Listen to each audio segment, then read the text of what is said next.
Waves media తెలుగుకు స్వాగతం. తెలంగాణ నూతన ప్రభుత్వం ఏర్పడి ఏడాదిన్నర కాలం పూర్తి అవుతున్న ఫీజు రీయింబర్స్మెంట్, స్కాలర్షిప్ బకాయిలను మాత్రం విడుదల చేయలేదని ఆవేదన వ్యక్తం చేశారు. పేద వర్గాల విద్యార్థుల విద్యాభివృద్ధికి ఉపకరించే స్కాలర్షిప్స్ బకాయిలను, ఫీజు రీయింబర్స్మెంట్ బకాయిలను విడుదల చేయకుండా ప్రభుత్వం తీవ్ర వివక్ష చూపుతుందని ఆవేదన వ్యక్తం చేశారు. జిల్లాలోని ప్రభుత్వ, ప్రైవేటు విద్యార్థులు ఉన్నత విద్యకు వెళ్లాలంటే ముందస్తు ఫీజులు చెల్లాల్సిన దుస్థితి ప్రజాపాలనలో నెలకొనడం బాధాకరమని అన్నారు.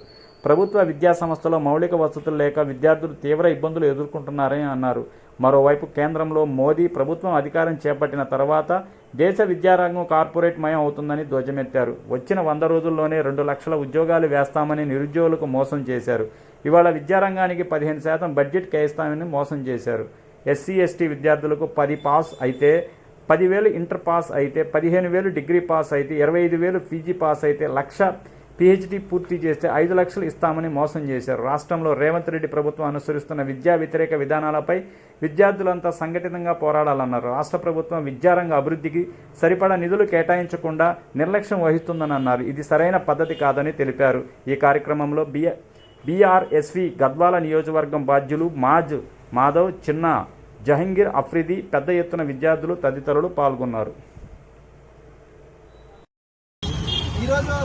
జోగులాంబ గద్వాల జిల్లా కేంద్రంలో బీఆర్ఎస్ ఆధ్వర్యంలో మరి భారత రాష్ట్ర సమితి విద్యార్థి విభాగం ఆధ్వర్యంలో మరి ఈనాడు కాంగ్రెస్ ప్రభుత్వం విద్యార్థులను ఎట్లయితే మోసం చేస్తుందో, మరి ఇంతవరకు కూడా విద్యార్థులు చదువుకుంటూ ఉంటే బడుగు బలహీన వర్గాలకు ఈ ఫీజు రీయింబర్స్మెంట్, స్కాలర్షిప్లు విడుదల చేయకపోవడం సిగ్గుచేటు.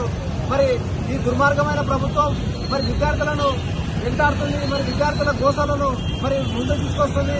మరి విద్యార్థుల కోసం పనిచేస్తామని ఆనాడు గద్దెకెక్కినటువంటి ఈ యొక్క రేవంత్ రెడ్డి ప్రభుత్వం ఈనాడు మరి ఫీజు రీయింబర్స్మెంట్ ఇవ్వకపోవడం, స్కాలర్షిప్ ఇవ్వకపోవడం, ఇది చాలా దుర్మార్గం. ప్రభుత్వం వచ్చి 20 నెలలు అయితే కూడా ఇవాళ విద్యార్థులకు ఫీజు రీయింబర్స్మెంట్ ఇచ్చే పరిస్థితి లేదు. ఇవాళ ఫీజు రీయింబర్స్మెంట్ రాక బడుగు బలహీన వర్గాలు, ఎస్సీ, ఎస్టీ, బీసీ, మైనార్టీల విద్యార్థులు ఇవాళ కాలేజీలో, ప్రైవేట్ కాలేజీలలో మరి టీసీలు కానీ, బోనఫైడ్స్ కానీ, మెమోలు కానీ తీసుకోలేని పరిస్థితి. కాలేజీలో కాకపోతే వాళ్ళేమో మీకు ఫీజు రీయింబర్స్మెంట్ రాదా, లేకపోతే ఫీజు కడతారా, లేకపోతే ఫీజు రీయింబర్స్మెంట్ వస్తే సర్టిఫికేట్ ఇస్తాం, లేకపోతే ఫీజు కట్టించుకోవాలని మరి మోసం చేస్తా ఉన్నారు, బెదిరిస్తా ఉన్నారు. మరి ప్రభుత్వం ఇప్పటికైనా కన్ను తెచ్చాలి. ఎందుకంటే ఈ బడుగు బలహీన వర్గాలు చదువుకునే విద్యార్థుల పట్ల వివక్ష విడనాడి తక్షణమే విద్యార్థులకు ఫీజు రీయింబర్స్మెంట్ విడుదల చేయాలి. ఈ రాష్ట్రంలో దాదాపు 8,000 కోట్ల